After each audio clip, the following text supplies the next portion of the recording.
Olá, que bom ter a sua companhia para mais uma análise aprofundada. Hoje a gente vai explorar uma ideia que, olha, soa quase como um enigma no mundo do trading. A de que, muitas vezes, o melhor perdedor vence. Como assim, né? Parece que desafia a lógica. Mas essa é a filosofia central que muitos traders de sucesso, como o Tom Halgart, defendem. Ele é o autor do livro que inspirou essa nossa conversa.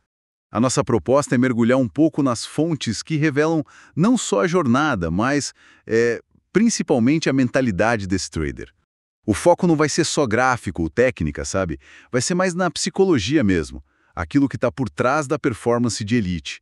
O que realmente separa aquele 1% que consistentemente ganha dinheiro dos outros 99% que, bom, ficam lutando ali para ficar no 0 a 0. Para isso, a gente vai se basear em alguns trechos de um audiobook que narra, tipo assim, décadas de experiência e os aprendizados do Halgart direto da boca dele. Exato. E a nossa missão aqui é tentar desvendar justamente esses componentes mentais, sabe? E emocionais, que parecem ser o divisor de águas. Por que ter um diploma de economia ou ser um crânio em análise técnica por si só não garante nada? E como que a forma como a gente lida com a perda, que é inevitável, né? Com o medo, com a dor emocional que vem junto, como isso acaba definindo o sucesso ou fracasso nesse ambiente de altíssima pressão. Vamos investigar como que abraçar uma mentalidade que, bom, que foge do normal, pode ser o verdadeiro caminho. Legal. Então, vamos começar a desenrolar essa história. A trajetória do Halgart começa até de um jeito bem familiar para quem olha para o mercado financeiro, né? Graduação em economia, depois mestrado, aquela paixão pelos mercados pulsando forte, e aí a mudança para Londres, um centro financeiro importante. Ele chegou lá achando que, pronto, tinha um arsenal completo, as ferramentas certas para ganhar. Só que aí veio o choque de realidade, né? O pregão. Ele percebeu rapidinho que aquelas credenciais todas, do diploma e tal, embora fossem ótimas no papel, valiam muito pouco na prática, no dia a dia do trading. Ele mesmo fala que o conhecimento dele de análise técnica era mediano, na melhor das hipóteses. O que ele aponta como diferencial mesmo, o crucial, foi mergulhar fundo no autoconhecimento.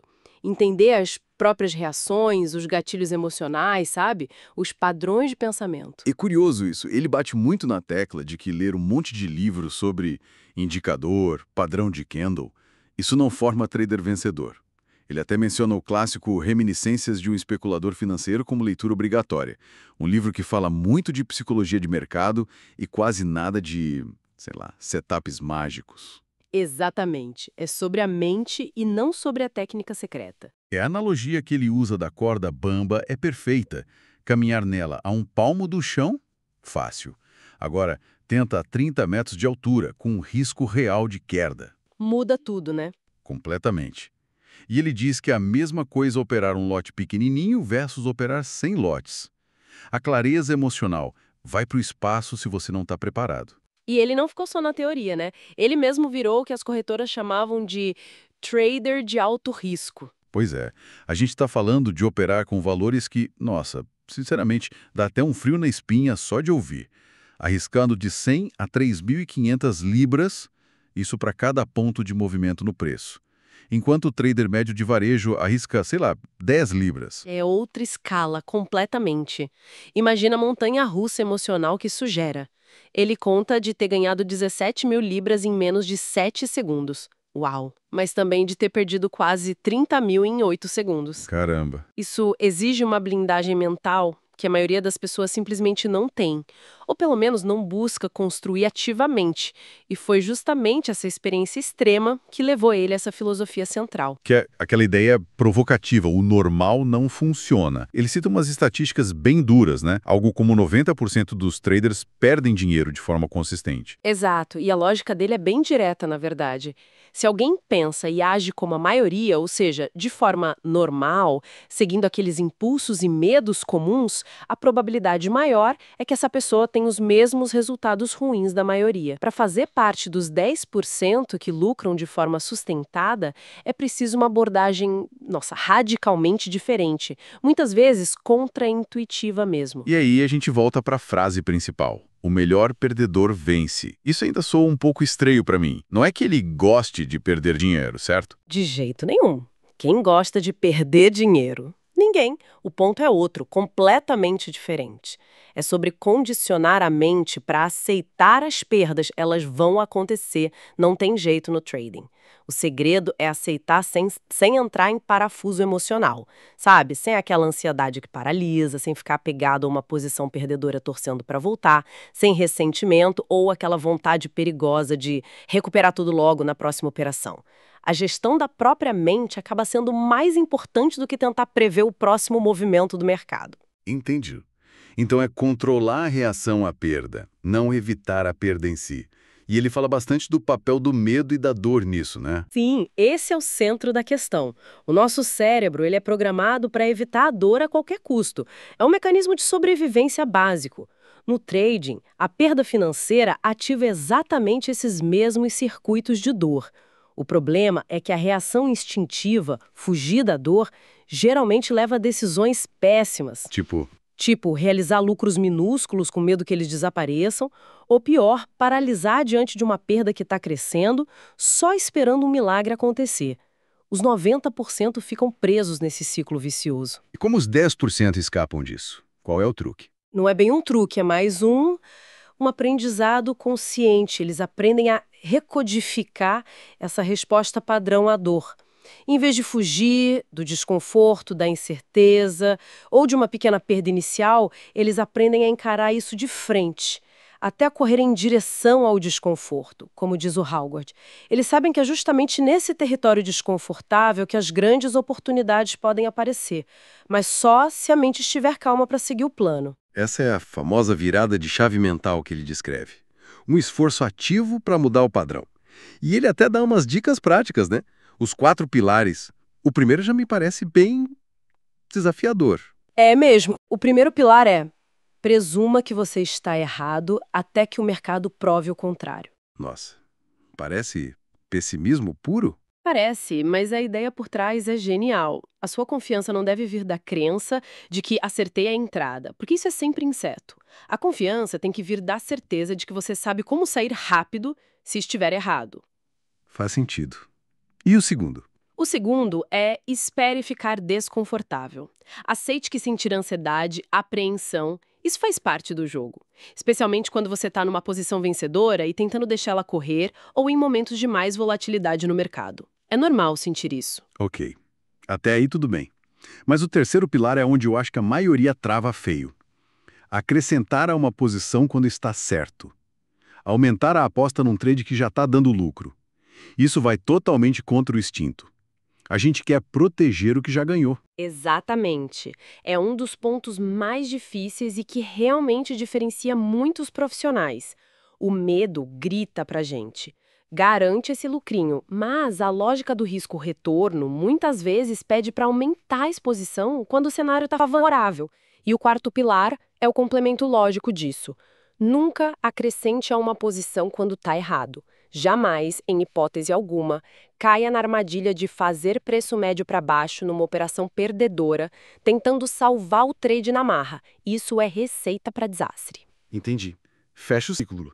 A confiança, então, não vem de se achar um gênio que adivinha o futuro, De jeito nenhum. mas sim da disciplina em seguir essas regras. Exato. Principalmente a de cortar as perdas rápido. Saber que, se um trade der errado, a sua capacidade de limitar o estrago garante que você vai estar lá para o próximo. Perfeito. É uma confiança na sua capacidade de gerenciar o risco e as suas próprias emoções. Não tem nada a ver com bola de cristal. Falando em erros, o Hogarth passou anos observando outros traders, certo? Ele deve ter visto muitos padrões se repetindo, imagino. Nossa, milhares! E ele detalha alguns erros mentais que são clássicos, assim. Por exemplo, aquela teimosia em tentar achar o fundo do mercado. Ficar comprando ativo que está em clara tendência de baixa só porque, parece barato. O famoso comprar faca caindo. Exato. Ou o inverso. Vender porque já subiu demais, sabe? Lutar contra uma tendência de alta que está forte e está estabelecida. São tentativas de ser mais esperto que o mercado, geralmente guiadas por vieses internos. E deve ter aqueles ligados mais diretamente ao medo e à esperança também, né? Com certeza. Dois muito comuns. Realizar lucros muito cedo. fechar trades bons antes da hora por medo de devolver o que ganhou. Ele chama isso de medo disfarçado de prudência. É o medo falando mais alto. E talvez o mais destrutivo de todos. Se agarrar a posições perdedoras com esperança. Esperança de que elas vão reverter magicamente. Nesse caso, a esperança vira a pior inimiga, porque ela impede a ação que é necessária, cortar a perda logo. Ele tem algum dado que mostre essa tendência da maioria de ir contra o fluxo, de operar errado? Tenho sim. Ele cita um exemplo bem interessante de um relatório de sentimento de uma corretora grande, a IG Markets, de outubro de 2021. Naquele momento, vários índices de ações globais estavam batendo máximas históricas, subindo forte. E adivinha, a grande maioria dos traders de varejo daquela corretora estava vendida, apostando na queda. Sério? Contra a tendência clara? Pois é, estavam lutando de forma explícita contra a maré principal do mercado. Provavelmente guiados por medo de altura ou algum viés do tipo não pode subir mais, em vez de ler o que o gráfico estava mostrando objetivamente. Isso ilustra bem aquela frase que ele gosta muito. Nós não vemos as coisas como elas são, vemos as coisas como nós somos. O nosso interno projeta no mercado. Essa frase é forte mesmo. E como é que se quebra esses padrões que parecem tão automáticos? Um ponto-chave que ele levanta é entender a armadilha da associação e da prevenção da dor. A nossa mente adora criar conexões, né? Ah, da última vez que fiz isso, deu errado. E foca obsessivamente em evitar a dor da perda a qualquer custo. Só que cada trade é um evento único, isolado, com as suas probabilidades. Aquela analogia do caro ou coroa ajuda a entender. Cada lançamento da moeda é 50-50, não importa o que aconteceu antes. Mesmo que tenha saído o cara 10 vezes seguidas. A próxima ainda é 50-50. E muitos traders de elite, acredite, têm taxas de acerto perto de 50%. O sucesso deles não vem de acertar sempre, mas de garantir que quando ganham, ganham mais do que perdem quando erram. Focar só em evitar a dor leva a decisões erradas, como não entrar em boas oportunidades ou sair cedo demais das vencedoras. Para combater isso, eles sugerem uma ferramenta bem prática, o tal do Livro das Verdades. O que é isso exatamente? Como funciona? É basicamente um diário de bordo, mas tem que ser brutalmente honesto. A ideia é baixar todo o seu histórico de operações para uma planilha e dissecar cada trade. Por que entrei, por que saí, o que eu estava sentindo na hora, qual era o plano original, eu segui o plano, sabe? É como um atleta de alta performance que fica revendo vídeos dos treinos e das competições para achar as falhas, os pontos cegos, onde pode melhorar. E o que ele mesmo descobriu fazendo isso com os próprios trades? Às vezes, acima de 85%. Uau, isso é ótimo. Seria, né? Mas ele descobriu que as perdas médias dele eram maiores que os ganhos médios. Ou seja, uma única perda grande apagava vários ganhos pequenos. Isso minava o resultado final. Descobriu também padrões de horário. Operava super bem de manhã, mas consistentemente mal à tarde. E identificou um monte de operações feitas por impulso, contra a tendência principal do mercado. O objetivo dessa ferramenta é essa honestidade radical consigo mesmo. Enxergar as crenças e os comportamentos que estão sabotando o desempenho. A coragem de encarar essas verdades, por mais duras que sejam, já é parte da recompensa, entende? É o primeiro passo. Essa autoanálise parece realmente fundamental. E isso me leva a outra ideia importante que ele defende. Focar no processo, não na meta. Exatamente. Ele é muito crítico com essa coisa de meta financeira diária, ou semanal, ou meta de pontos, pips. Ele argumenta que a mente do trader já opera sobre um estresse enorme. Adicionar a pressão para um resultado específico, tenho que fazer X hoje, só piora as coisas. Leva a decisões forçadas. O foco tem que ser na execução do plano, em seguir a estratégia que foi definida, com disciplina. O resultado financeiro positivo, ele diz, virá como consequência natural de um bom processo. Faz sentido. Menos pressão no resultado, mais foco na qualidade da execução. Isso. Ele até usa uma analogia legal de um técnico de futebol americano. No intervalo de um jogo difícil, perdendo, o técnico não fica falando do placar. Ele mostra vídeos de viradas históricas para lembrar os jogadores do processo que leva à vitória. Concentração, execução perfeita de cada jogada, uma de cada vez. Foco no que se controla. E essa ideia de abraçar o desconforto continua voltando, né? Parece que é mesmo central em tudo isso. Totalmente. Ele insiste nisso. O sucesso sustentado no trading exige estar disposto a se sentir desconfortável. Se a pessoa está sempre tranquila, sempre confortável nas suas operações, talvez ela não esteja se esforçando o suficiente, sabe? Não esteja expandindo os próprios limites. E quase como se o conforto fosse um sinal de alerta. De certa forma, sim, ele conta um caso pessoal interessante. Ele estava vendido no índice alemão, o DAX, com um lucro bem considerável na tela, uns 200 pontos. A vontade de clicar e garantir aquele lucro era imensa, quase física. Mas ele conscientemente aceitou o desconforto de deixar a posição correr. Por quê? Porque ele avaliou que a dor potencial de perder um movimento muito maior, se a tendência de queda continuasse forte, seria pior do que a dor de talvez devolver uma parte daquele lucro que estava ali no papel. Nossa, é uma ginástica mental e tanto, fazer essa avaliação no calor do momento. E por trás desse desconforto, ele fala muito das crenças limitantes, certo? Como elas atrapalham. Isso. As crenças são a base de tudo. Elas moldam como a gente vê o mundo e, claro, como a gente age. Eu acredito que reciclar é importante, então eu separo o lixo. É automático. No trading, crenças do tipo, eu preciso operar o dia todo para ganhar dinheiro, ou eu não posso errar nenhuma operação, ou pior ainda, eu tenho que recuperar a perda de ontem hoje mesmo. Essas crenças são incrivelmente tóxicas para o resultado. E como se livra delas? Ah, esse é o ponto crucial. Elas não somem sozinhas num passe de mágica. Elas precisam ser identificadas, e o Livro das Verdades ajuda muito nisso, depois questionadas e, por fim, ativamente substituídas por crenças mais alinhadas com a realidade do mercado e com o processo vencedor. Exige esforço consciente, trabalho mesmo. Ele também redefine a paciência, né? Não como simplesmente ficar esperando, mas como uma habilidade que precisa ser treinada. Tem exercícios para isso? Tem sim. Ele sugere algumas abordagens bem práticas. Uma é o que ele chama de ampliar a informação, que é basicamente pegar os gráficos de tempos menores, tipo 5 ou 10 minutos, do dia que já passou, imprimir e analisar com calma, sabe? Fora do calor da batalha. Isso ajuda a treinar o olho, a identificar padrões com mais clareza, desacelera aquela necessidade de agir por impulso e, como consequência, fortalece a paciência para esperar as melhores configurações aparecerem. Ele diz que a tecnologia nos deixou impacientes, e esse exercício é tipo um antídoto. Interessante essa ideia de desacelerar o cérebro.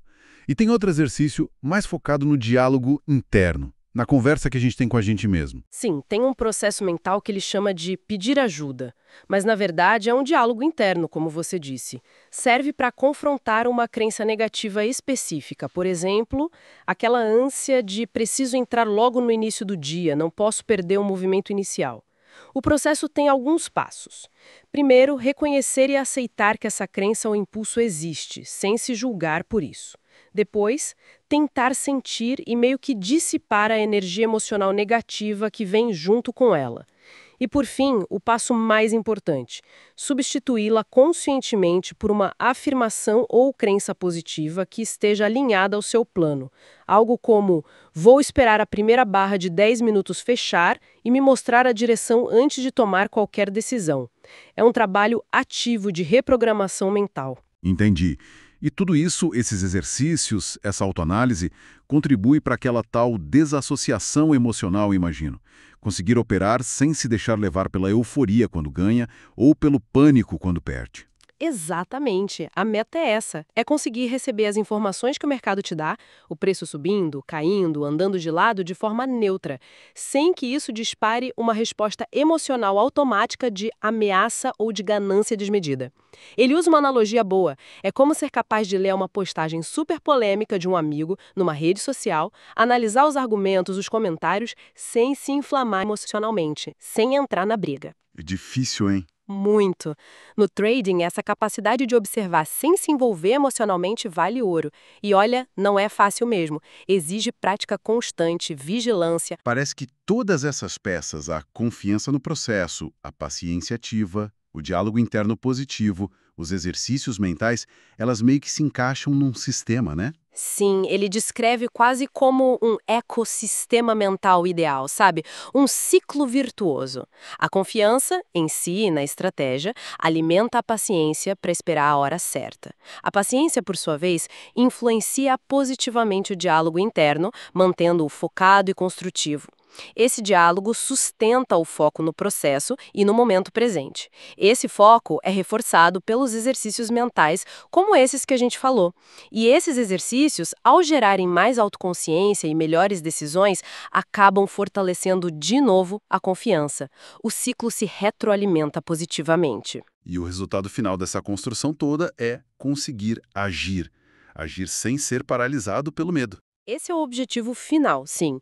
Ele reconhece que a dissonância cognitiva existe. Aquele conflito doloroso entre saber o que deveria ser feito, seguir o plano, cortar a perda logo, e o medo das consequências, confirmar a perda, se sentir mal por ter errado.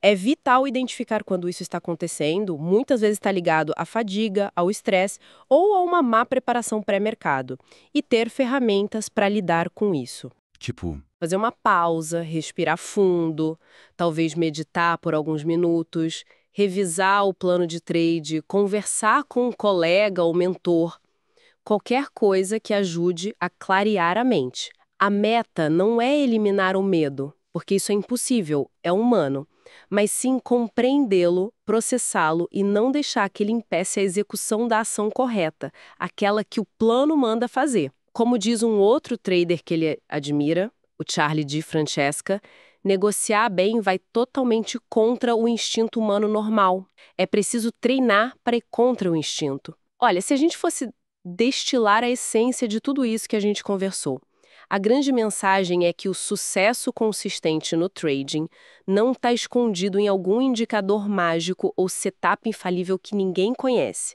O segredo está no domínio da própria mente. Aprender a perder bem, ou seja, aceitar as perdas sem descontrole emocional, gerenciar ativamente o medo da dor financeira, manter um foco quase obsessivo no processo que você definiu para si mesmo e cultivar a disciplina para agir contra aqueles impulsos normais. Esses são os verdadeiros diferenciais. No fundo, a jornada para se tornar um trader melhor é, antes de tudo, uma jornada de autoconhecimento profundo. excelente resumo. E para a gente fechar, fica aqui uma provocação baseada em tudo que a gente discutiu sobre as ideias do Hoggard. Será que esses princípios todos, sabe, superar o medo da perda, abraçar o desconforto como sinal de crescimento, desafiar o pensamento normal da maioria, focar obsessivamente no processo e não no resultado imediato, será que isso serve só para o mercado financeiro? Se a gente aplicasse essa mesma lente crítica, essa análise, em outras áreas da nossa vida, carreira, relacionamentos, aprendizado, onde a gente às vezes só culpa o azar ou fatores externos pelos nossos fracassos. Boa pergunta. Será que a gente não descobriria uns padrões de autossabotagem? Umas crenças limitantes que, se a gente corrigisse, poderiam destravar um outro nível de desempenho ou de satisfação? É uma reflexão interessante mesmo. Aplicar essa honestidade radical em outras áreas. O que a gente descobriria sobre nós mesmos? Fica aí a provocação, então. Uma autoanálise rigorosa, focada em processo e comportamento. Onde mais isso poderia fazer a diferença?